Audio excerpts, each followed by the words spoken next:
auditorium, and this is a cement slab that actually floats. And so we have to make sure that we keep the water, the ground moist, but not let water get under here. So it has to float just at the right. And if you look at the edges over here, you can see sometimes there's a gap, and that means we need to put some little water in the soil outside. But these big windows right here were roll-out windows. There was no air conditioning in here. And so you would crank the windows so the air would go through here for church services. When they decided to put air conditioning here, my mother said she just asked and begged for them to put in stained glass windows here. But they figured that was going to cost way too much money, so they just closed them in with siding. Here's something really unique. In 1946, we had Vacation Bible School here, and I won the Bible for bringing the most visitors to VBS. We lived in Santa Rosa. My mom had a big old Plymouth station wagon, and we'd call around, and we'd go out early and pick up everybody to bring them to Vacation Bible School. And this auditorium was at least half full. And so we were having a contest, and whoever brought the most got the Bible, and I've got the Bible. I couldn't find it. I still have it. It's at my mom's house, but I couldn't find it, but I still have it. I've been through 7 preachers here.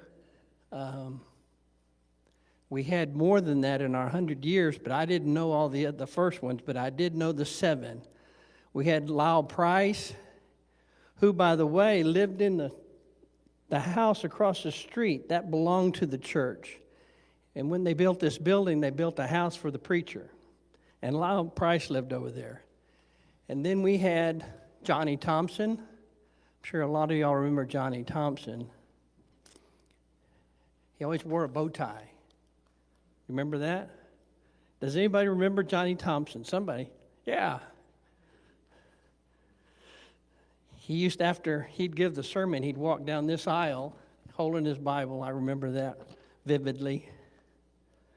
And then after Johnny Thompson came Robert Bostic, and his wife Linda. And then after that, Gus White. Then after Gus White was Jake Vincent, who was here for 28 years and still here. Then we had Rob Sparks, and now we have Trevor. So I've been through 7 of them. In 1970-71, the church purchased a house over here on the corner. And it was a house that was up on cement blocks, and that became our youth building. We put a ping pong table in there. Excuse me. And we had a kitchen, we had couches, and the teenagers would go over there and do whatever. We had games and that. But there was a strict rule about needing a chaperone, and one night we didn't have a chaperone on a Wednesday night, and they asked me, since I was a junior in high school, they said, well, you watch out for the kids. Well, that night we broke a window, tore up the pool table, and things did not go well.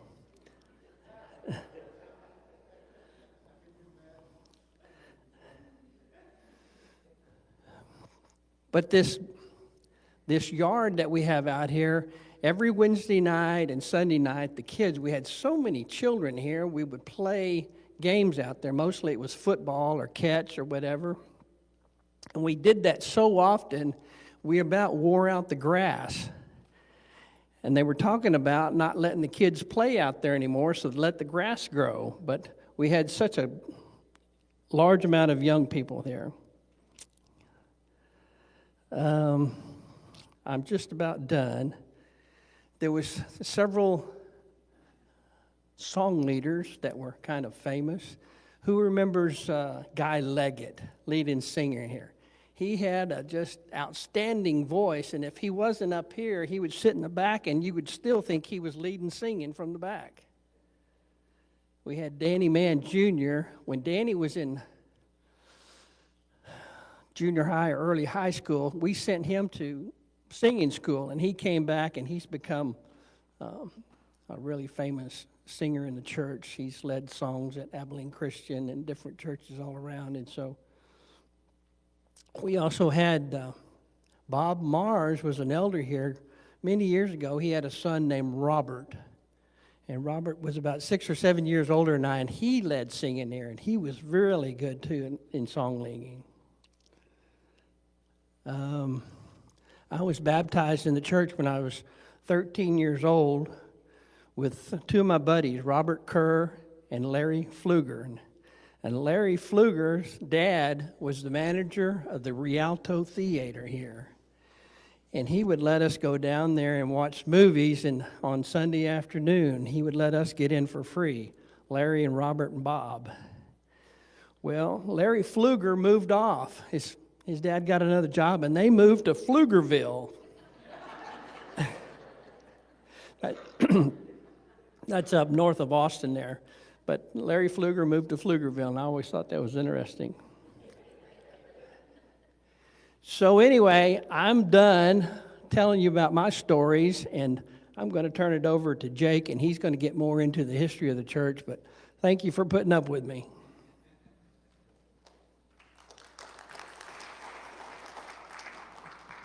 Okay.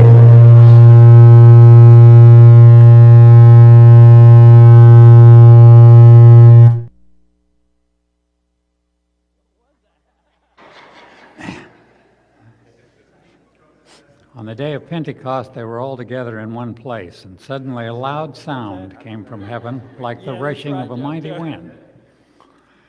We may have a charismatic awakening. In case you didn't notice, Ben Adriano is not with us today.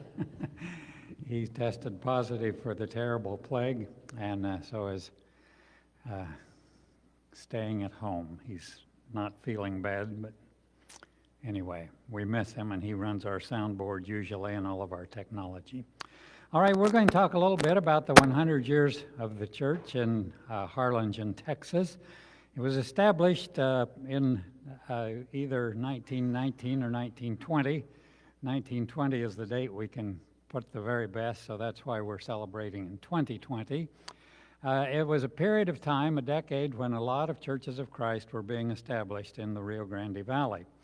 And the first one was established, as far as we know, according to at least Steve Eckstein's book, The History of the Churches of Christ in Texas, by a man named Johnson Harding. His mother named him maybe with her last name. I don't know why he was named Johnson, but he was known as Weeping Joe. And in his obituary, it says that he's Weeping Joe Harding. He was known as Weeping Joe. And so in 1909, he came to South Texas. Typically, he had a phaeton. Is that what those carriages are called? The real nice carriages. A real fancy, high-wheeled carriage that he would ride in. And then it was followed by a long wagon with singers looking out on each side, and they would sing, kind of a moving choral group. And he would go and conduct meetings in the various places. So in 1909, he was in San Benito. He was called Weeping Joe because he was a very energetic and colorful minister. Some people have accused me of crying at weddings when I don't know the couple, but at least they don't call me Weeping Jake. So Weeping Joe. And so Steve Eckstein in his book tells a story of one time he was well known for stripping off his coat and then his vest and then his tie, and I guess that's where it ended. I don't know if any of the women were screaming, "Take it all off," or anything. But a guy was singing, "Oh, How I Love Jesus," and he got out with his cane and said, "You stop singing that song, you're singing a lie." And we don't know if the man was converted or not, but that's a picture, an illustration of it that Steve Eckstein has in his book. Well, we're not here to study about Weeping Joe Harding especially, but about 10 years later, Foy E. Wallace Sr. decided that the area of Six Shooter Junction needed a church. And it wasn't, some people still called it Six Shooter Junction. For about 10 years, however, Lon C. Hill had officially named it Harlingen, Texas. It was a smaller town. According to the census count in 1920, there were 1,748 people living in Harlingen, Texas. And he thought it'd be good to have a church in that northern country of Harlingen, Texas, from San Benito.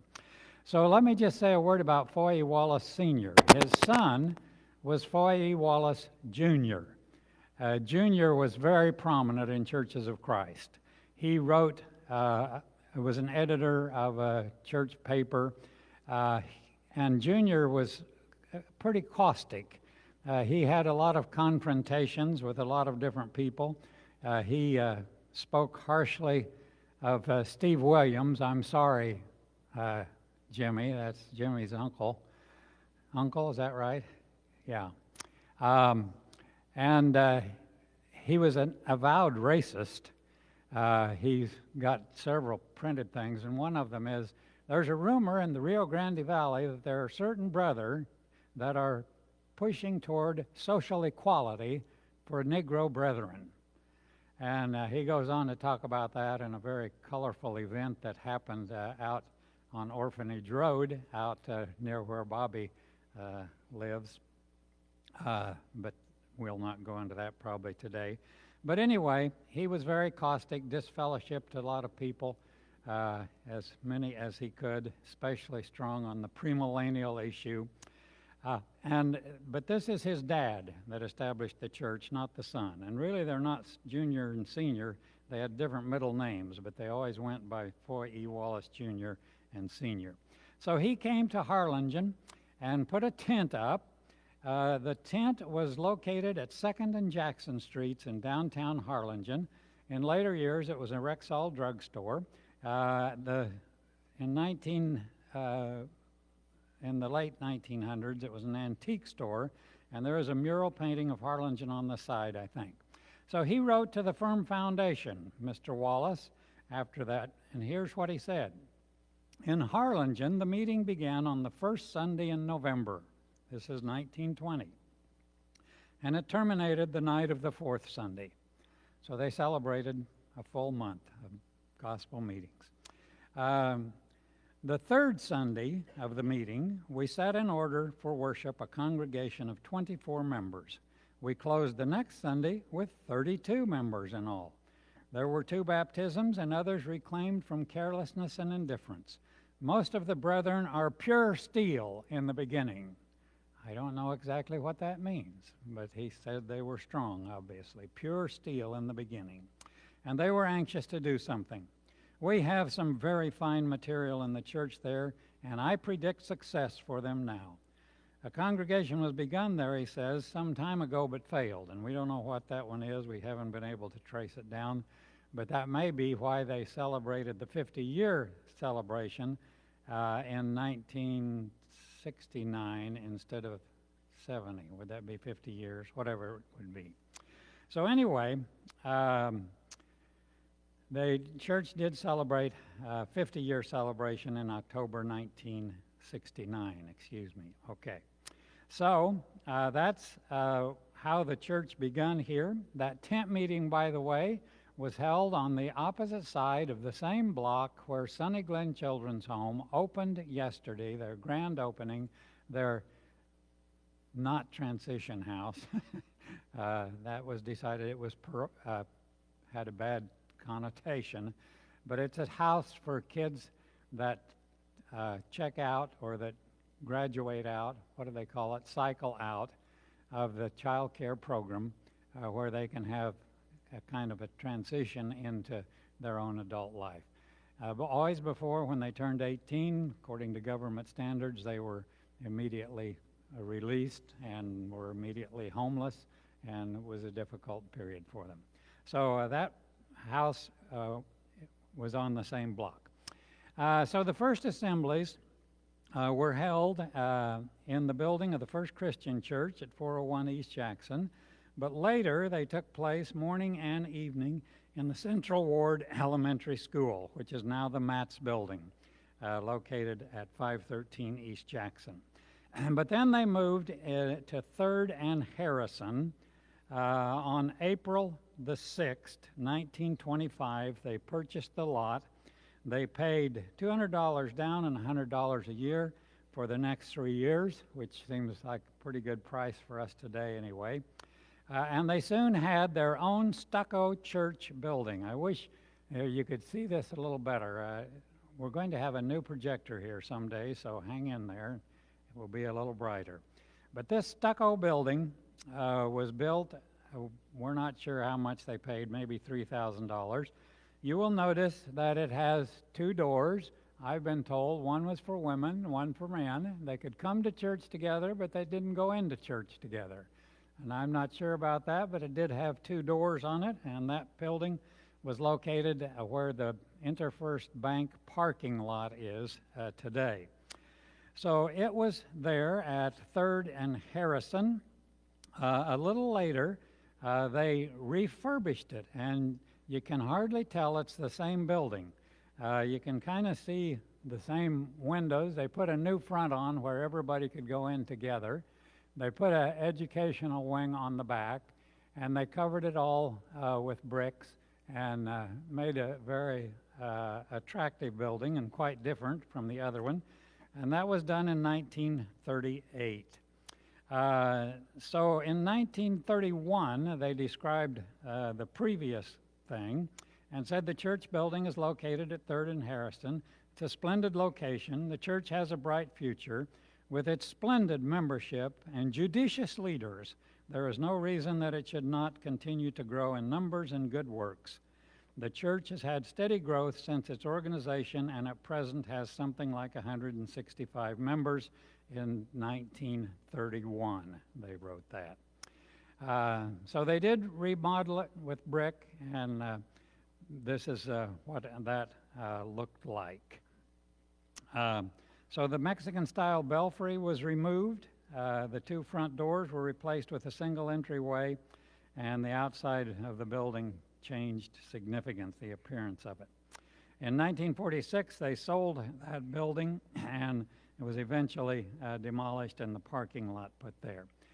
So in 1948, April 1948, and here's an article from the Valley Morning Star, they started meeting in the present building at the corner of 8th and Harrison.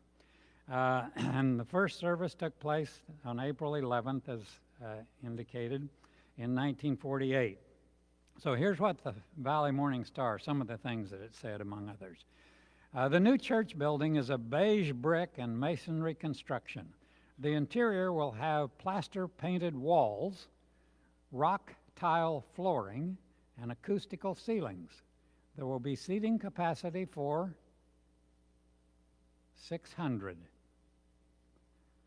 Seats are of the opera-style spring cushion type with form-fitting backs, as Bobby mentioned. Someone said those were child eaters. A kid would stand up on it. He would drop down in there. The harder he tried to pull out his foot, the harder it closed on it. So occasionally you had some kids screaming in church to remind of the coming generation. In addition to the auditorium, there will be a balcony, still there today, and 11 classrooms and a nursery. And I don't know who was writing the article, but they added this: there will be no instrumental music, inasmuch as Churches of Christ, by its ecclesiastical ordinance, has only congregational singing for its worship music. And then it tells who designed the building and several other things. In 1948, the first marriage in the building was Sam and Cian Sparks. I guess that could have been 1949. Did you think it was 1949, Bobby? You ought to know. We're sorry that Cian wasn't able to be here. She's one of our oldest members, and she just wasn't quite up to being here for this today.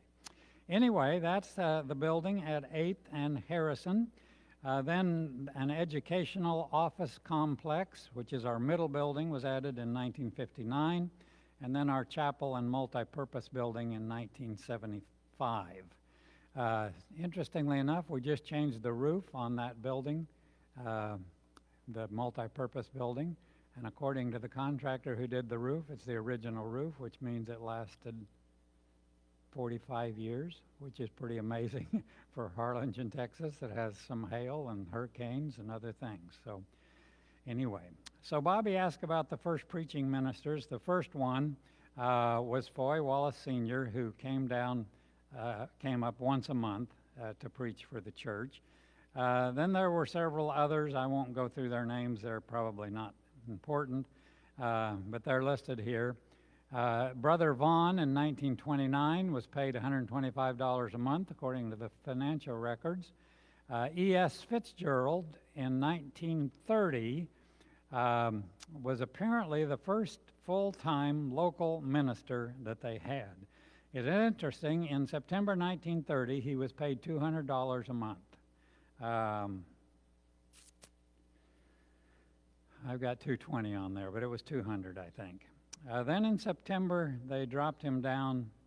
In November of 31, they dropped his support to $140 a month, and in 1932 to $125 a month.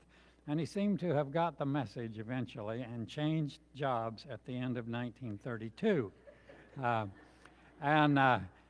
So they hired W.W. Otey for $80 a month in 1934, which was $10 a month more than he was getting at his previous place. Otey was an older man who'd been an evangelist, and he decided that he was getting older and he would like to settle down a little more, and all of the travel and so forth was getting to him.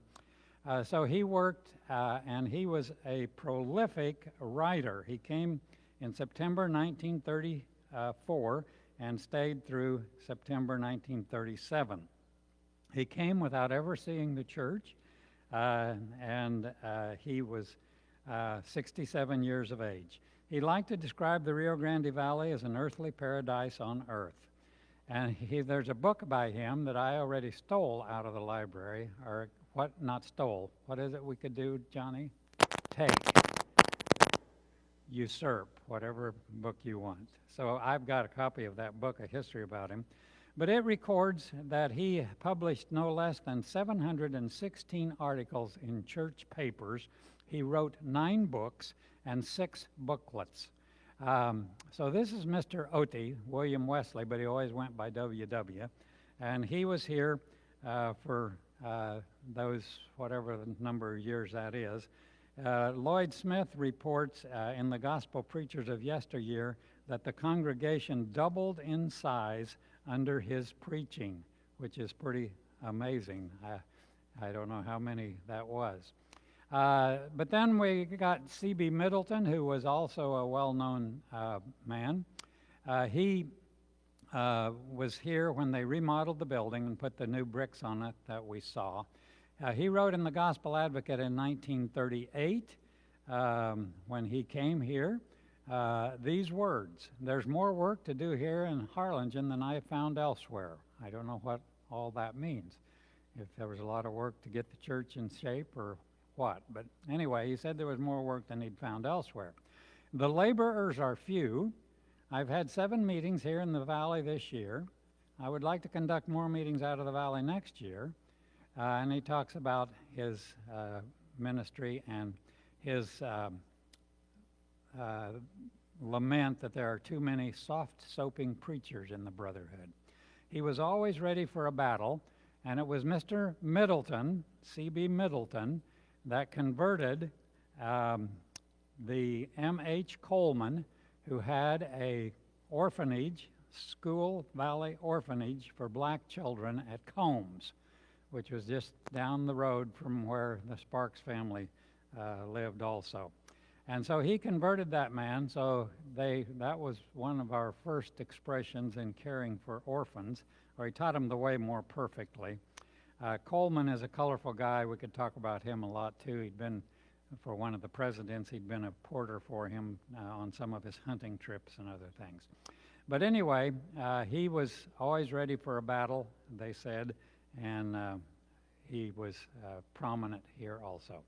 Then W.M. Davis was another one of the ministers listed here, and Harrison Matthews. So those are the first preaching ministers. Later preaching ministers included Flavel Colley, James Scott, John Hogue, Lyle Price, which is the first preacher that Bobby remembered, who was here from 1956 to 1967, longer than most of the preachers had been. And then Johnny Thompson. And I'm sorry, this picture he doesn't have a bow tie on. But Johnny was very colorful and very flamboyant, some have said. One of the things that he did was, among other new and exciting programs, was include pictorial directories.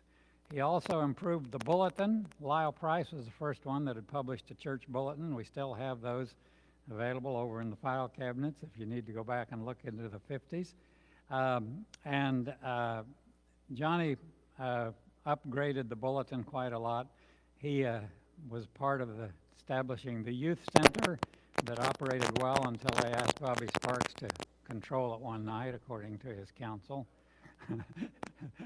But I've had several people mention that they remembered that youth center and what a joy it was for the children. The youth took a trip. I don't know if it was a missionary trip, but it was a little out of the ordinary. It was a youth trip to Europe.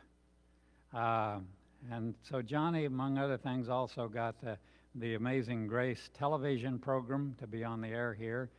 Fiery Irie North, who was a preacher at the Madison Church in Tennessee, the largest Church of Christ in the Brotherhood at that time, came and preached a meeting, and so that was a part of the ministry.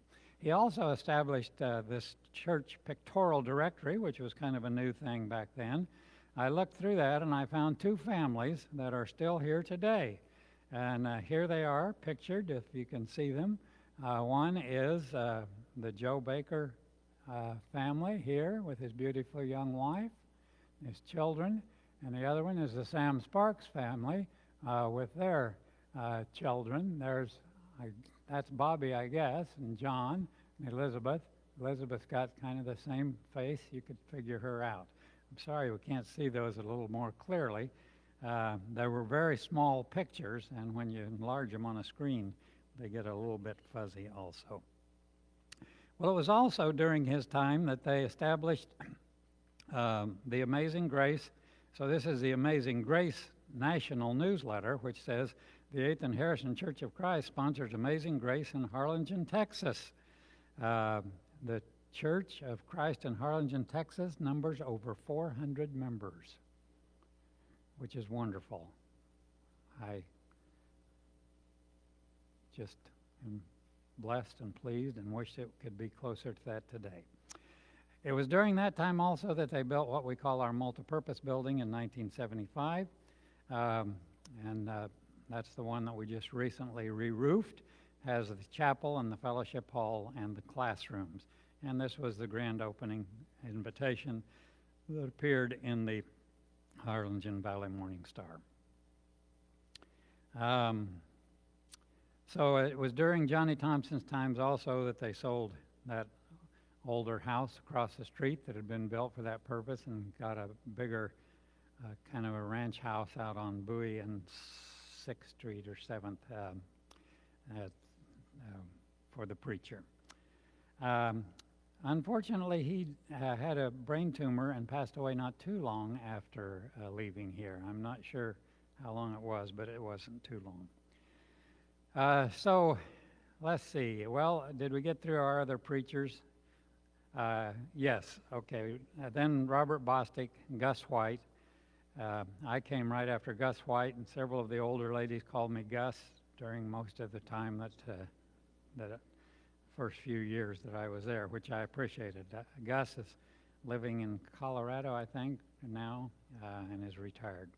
In 1985, they hired Victor Landeros. As you may know, his family was very important for the congregation. He worked with the Spanish-speaking people in our chapel and was here until 2007. Some of that time he was self-supported, but most of the time he was supported by the church. So me and my family came in 1987, Rob Sparks in 2013, and Trevor Rick.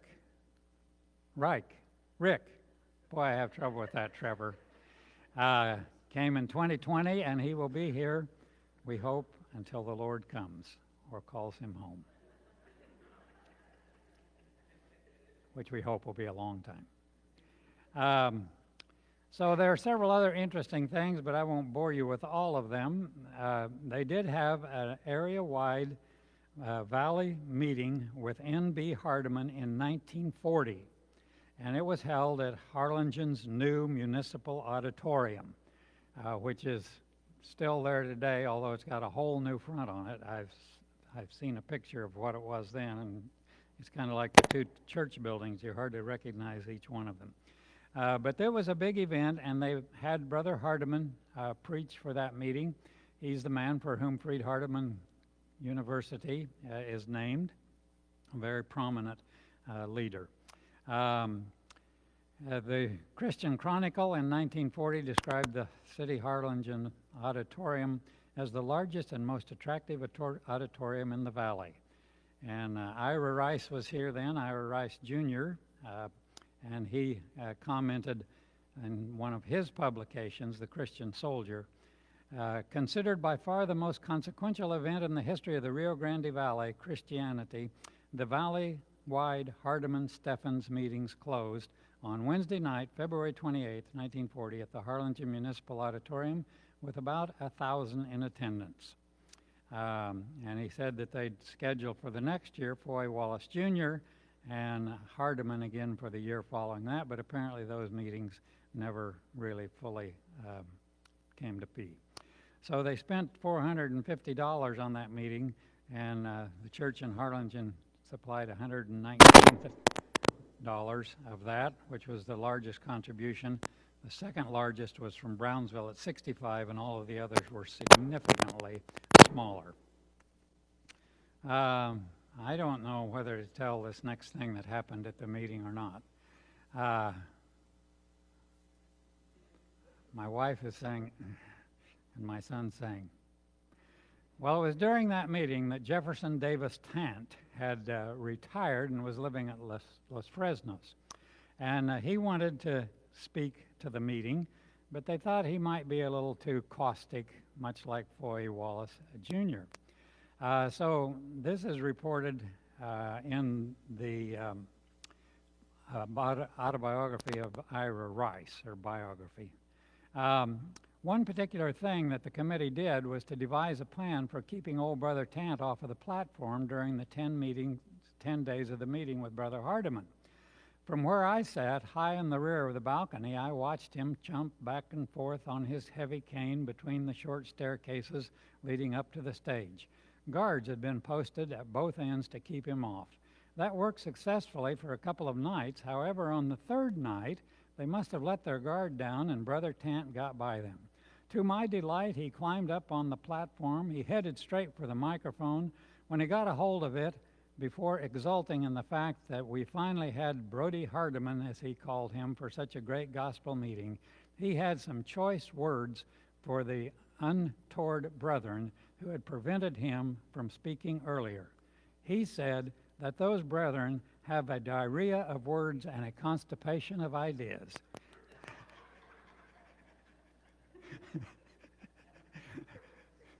If you can imagine that with 1,000 people from the community being there, you can make your own evaluation. When Hardeman came forth to speak immediately after Tant had finished, his face was flushed a bright pink with embarrassment. But he had the good sense not to comment on what the aged Brother Tant had said. So he goes on to say the valley-wide Hardeman meeting was a remarkable success in every way. It could have been more so had those evil surmisers not acted as they did, whatever that means. 3 minutes? 2 minutes, all right. Well, I had a section on reaching the blacks. We've got all this available, by the way. If you'd like a copy of it, you're sure welcome to have it. It's available electronically and otherwise. Reaching the blacks and reaching the Hispanic community. Reaching the Hispanic community was important because back in 1940, I think, they were trying to support this man named Rosendo Cantu to preach full-time to the Spanish-speaking people. He was working at Brother Beck's lumber yard. Brother Beck was an elder in the church, and they wanted him to work full-time. And so they eventually made it possible for him to do that for a while. His name was Rosendo Cantu. Does that ring any bells? It does with some people, I know. But, well, Rosendo Cantu had a son that he named, a grandson that he named Rosendo Robledo. So Rosendo Cantu is the grandfather of Arnold and Rosendo and the other Robledos. Their mother was his son. So they reached out, and we've got several accounts of some of that. The man that baptized Rosendo Cantu was Hamilton Meade, the father of Ralph Meade, according to Ralph, in the lake at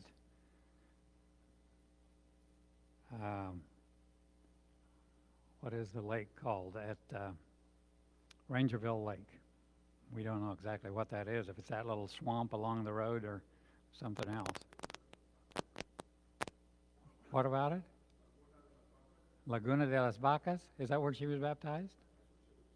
Oh. Is that not, that's not the little thing along the road? Okay. Anyway. All right.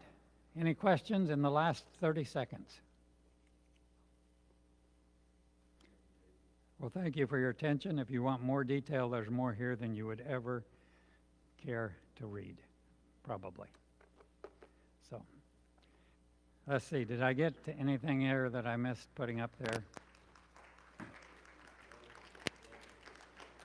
Just let me talk about this for a moment. This is our church building today. Well, you really can't see that.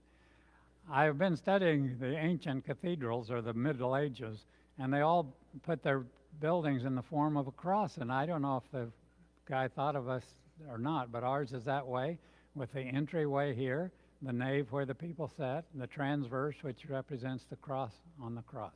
This is our middle building. These are the 3 roof air conditioners, and the white line that goes down there drains the condensation, and then it drains it down into the women's bathroom sometimes. We're working on getting that taken care of. Right, Johnny? We're trying to figure that out. We don't know exactly how it gets inside the building. But anyway, that's got to be a Sunday picture, because we've got all the parking lots have got some cars in them. You can tell it's not real recent because the parking lots are still not black like they are now. And if you could see carefully, you can see our gardens here, but it looks like there's nothing growing in them, but they're all marked off. So it's a fairly recent photo, but not real new. All right, thank you for your attention and for putting up with us, and it's been a blessing to remember our congregation and some of the events and colorful things that have happened here. That's all I have. If you didn't get your communion kit, you can pick it up now.